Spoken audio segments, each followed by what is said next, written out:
Good morning and welcome to the Sport for Business Daily, where we're joined today by Amy O'Shaughnessy. She's the sponsorship manager with Energia, one of Irish Rugby's principal partners, who has been having a tough time of it, trying to activate a sponsorship when sport hasn't been around. But you've been doing a very good job of it. Good morning. How are you, Amy? Hi, Rob. Great. Thanks. Thanks for having me. Good to chat to you. Good stuff. Look, we're here to talk primarily about sponsorship and the way that you've been able to activate at a time when activation has been challenging in all sorts of different ways. A couple of things that I'd like to touch on. The first of them being the Jordan Larmour series. This is a follow-on from one you did in year one. And this has really sort of got under the skin of how one of Ireland's top players has been acting himself in lockdown, creating the garage gym and all the rest. How has that been for you? Yeah, well, as you said, we had started the video series last year in 2019 when we first engaged Jordan as the Energia brand ambassador. And we always wanted to do a follow-up because, you know, it's such an interesting story. You know, last year and I guess the year before, he was this new sort of breakthrough, exciting young kid, really, I guess, coming up through Leinster and Ireland and making a huge impact. And we were always interested to come back a year later and see how things had gone, you know, having gone through a World Cup and a Six Nations. And, you know, I mean, there were levels of, I suppose, disappointment maybe there that he hadn't maybe experienced before. So it was going to be great to talk to him anyway. Then we get thrown into this pandemic and lockdown situation, which of course threw up numerous challenges and changed everything. So yeah, I mean, in the beginning, I guess we were a bit worried that we wouldn't be able to produce the videos. And, you know, the first couple of months of lockdown, nobody really knew what was possible or what was going on. But we plugged away with the script and, you know, Legacy helped us produce the whole thing. And they were doing a bit of development work in the background. And then as things became a little bit clearer, I suppose we started getting more access. We knew that we would be able to go ahead. The guys in Leinster and the guys in Old Wesley were a massive help. We had to work with the COVID specialist in Old Wesley for all of the shoot in Energia Park. And, you know, we were very lucky that we had access to Energia Park and to Jordan's home, of course, as well, which made things a bit easier, you know, it's sort of a smaller, more controlled environment. So, you know, 10th Man produced the video for us. They had done a few shoots in the prior weeks. So they were kind of well versed in all of the safety precautions and the regulations and everything. So it was a small crew. It was like full PPE gear. It was temperature checks and face masks and all that sort of stuff. And obviously we had to adapt the script and the storyboard as, you know, weekly as things were changing in the news. But, you know, I actually think it possibly made for a more interesting story in the end. You know, it was a really good chance to get into his home environment and, you know, particularly those really nice scenes with his dad, helping him to train. You know, he wasn't that complimentary of his poor dad. You know, he didn't think he was all that skillful, but I felt like, oh, Jordan, you're lucky you have someone there that's training with you and helping you out. And his dad was obviously so proud of him, which was lovely to see. And, you know, like you said, the scenes of him training in the shed and doing his weights and it's pouring down rain outside. And I kind of felt like that was a really nice scene because it's this whole pandemic, it's been such a leveler, you know, for everyone. And, you know, here's one of Ireland's top rugby stars and he's stuck in his shed in his back garden, just like the rest of us, you know, we're all in the same boat. So yeah, look, it was great to be able to produce the videos and, you know, great to continue his story, you know, and look at this trajectory of his career. You know, he's going so well, you know, and hopefully we'll check back in with him again, maybe next year. Well, we can look forward to that already. It does. It has a very unplugged feel to it, which is probably good for the moment, the time that we've been experiencing. I think it does. It captures the moment. And yeah, I guess the thing about Jordan's dad was that it's always better to be doing something rather than nothing. And so he was ahead of the game and ahead of the curve in that. On that sort of unplugged narrative, this was one which you were producing as we were emerging from the sort of the toughest times of lockdown. But you were one of the first ones out to actually go with a virtual award ceremony when you did the Energia League Awards in Mario Rosenstock's back garden. Where did the creative spark for that come from? Because you would have been planning on a more traditional award ceremony, and then all of a sudden you're plunged into this. And within probably about 6 or 7 weeks or so of Leo Varadkar's speech, we were seeing the award ceremony, as I say, live from Chez Mario. Yeah, I don't know if Mario ever expected he'd be, presenting awards live from his back garden. Yeah, so obviously we had started planning for the physical awards ceremony, which should have been taking place in May, and we were going to just run it in Energia Park. We put some of the plans into place for that. Obviously that got scrapped. I suppose in our first year as sponsors of the Energia AIL, we have been getting to know the league, getting to know the clubs, engaging with the clubs. And, it's really fantastic, the level of rugby that's going on all over the country at grassroots level. And we didn't want to miss out on the opportunity, to give them their moment in the sun, I guess, and, highlight all of the great rugby that's happening. So, we were trying to think, well, what can we do here? Like, do we just send prizes out to them? What can we do? We worked very closely with Legacy and with 10th Man on the whole thing. And the idea kind of evolved, well, can we do something online? Can we just announce them online? Can we just make maybe a video for Facebook, or, what can we do? Something on Instagram, a few stories. And the more we thought about it and sort of planned it out, we thought, well, what about some kind of Zoom call or something like that? And it evolved, I guess, into this pre-recorded, let's be honest, piece. It wasn't completely live on the night. But what was great was that the IRFU were great help actually with getting us access to players to kind of bring the glitz and glam to it as well. So, originally we would have always had access to the coaches. We would have had Andy Farrell and Adam Griggs presenting awards. We hadn't actually confirmed a host, I don't think, for the physical event.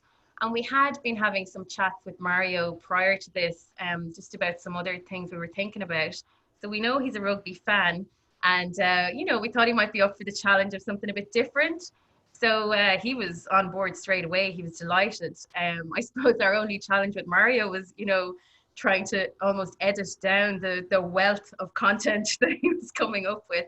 And some of it was a little bit on the edge, so we had to rein it in slightly. But, between Mario, the players, the coaches, we had input from Greg Barrett and the IRFU. We had Gary Ryan, our own MD. Everyone got involved. We had the Club Scene podcast guys who we sponsor and we work really closely with. They did a great stint on it as well. And, there was a good bit of variety. So we were very conscious that a piece like this, it can't be too long. You're going to lose people's interest. It can't be the same thing over and over again. So we tried to bring in some, action shots with the try of the year clips and all of that. And, in general, I would say it went really well. It was, a bare knuckle ride in some senses, coming down to it on the night, and a few last minute edits still having to be made, and a few little issues with music and things like that. So it was a massive learning curve. But I think in general, everyone was pretty happy with it. We were glad to be able to do something for the club, something really positive. We were glad to be able to fulfill the awards as such, and just give them a platform, I guess. We got really good coverage. And I think we had over about maybe 30,000 or so organic views of it, which was great because, it was half an hour long, and it was more or less viewed through by most people. So yeah, look, we were really happy with it. I think if we were doing it again, we'd probably tweak a few things, maybe, I suppose at this stage, everybody's a bit more used to this whole virtual world and presenting themselves in the virtual world. So, we had to do a little bit of coaching and helping people along with their lighting and their setup in their houses and all that. And, yeah, some parts were better than others, but no, generally we were really happy with it. It was great to be able to do it. Well, I'm looking forward already to the outtakes. The blooper reel. We'll be able to share it on Sport for Business. We'll talk about that after the camera stops rolling. That sort of notion of doing something to be out there and keeping the brand front and center stage, you don't have to be on all the time, but those two particular punctuation marks, together with the ongoing social material that you've been producing, a good case study of how the sponsorship works with the rights holder fully on board as well. How was the relationship and how did it form? Because you'd normally be much more akin to, you know, being able to pick up the phone or pop down and have a meeting with the rights holder, your key partner. But how did that sort of transition of relationship work with the IRFU and with the provinces as well? Yeah, you know, a whole new world, obviously, and a complete shock to everyone. Like so much was lost so quickly by all the sporting bodies, by all the sponsors. It was, you know, such a shock. Um, I suppose for a while at the beginning, we didn't do much. You know, we sort of sat back a bit. You know, all of Leinster, the IRFU, they had so much going on. They had so much to deal with. We sort of just let the dust settle, I suppose, a little bit until we kind of got back into the pattern of regular communications. And, you know, there was a long time there, as you guys well know, where nobody knew anything. There was nothing confirmed. We talked about the hopes that everyone had. We talked about possibilities, ideas, you know, and it was all a bit like, well, can we start planning anything? Should we try to build some sort of strategy at this stage? Should we sit back and wait and see? And I mean, the number of ideas that were thrown out there and had to be scrapped every time that the situation changed.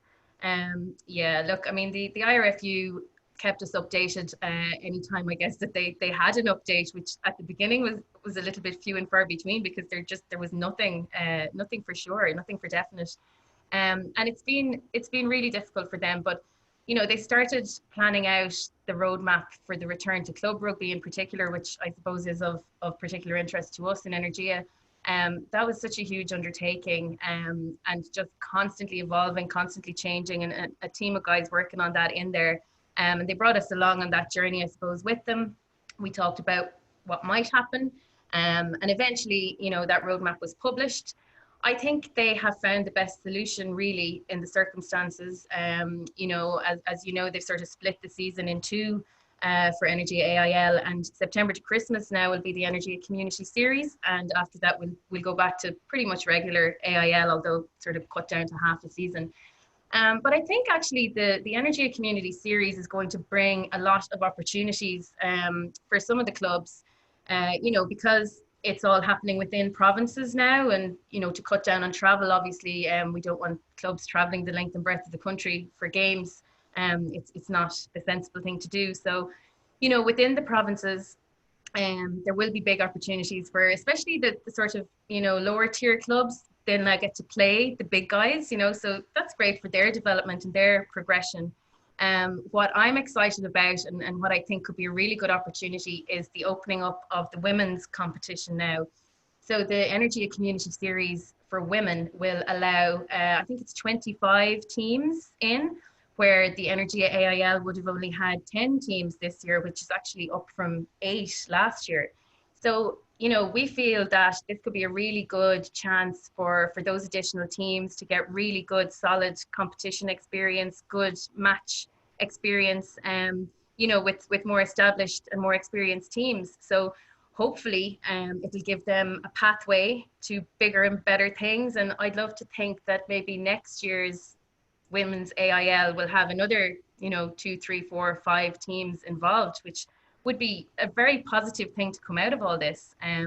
So we're kind of hoping that we'll be able to engage with a lot of those new teams between now and Christmas, and, you know, just maybe shine a bit of a light on them and what they're doing, and maybe bring some of their stories out. And, you know, it's really great for the development of the women's game. So that's one really positive thing. Obviously, then we have the whole Irish rugby situation, and the rescheduling of the Six Nations games, and it's really great now to have dates to work to, I suppose. You know, we're looking at October now, and what we can do ahead of that. And there will be plenty more change as it comes along, but it's great and refreshing to be able to look forward to 2021 and the different ways that we're going to actually come out of this, perhaps stronger, certainly different, but you've done a good job on it so far. And, yeah. And long may that continue. Anyway, with the Energia brand, it won't be long, hopefully, before we get back down to Energia Park and actually get to see some of this. But they're good positives, and especially so on the women's game. I think we'll come back to that later on this year as well. So for the moment, anyway, Amy O'Shaughnessy, pleasure to talk to you as always, and thanks very much for taking the time. Thanks. Thanks for having me, Rob. It was great to speak to you.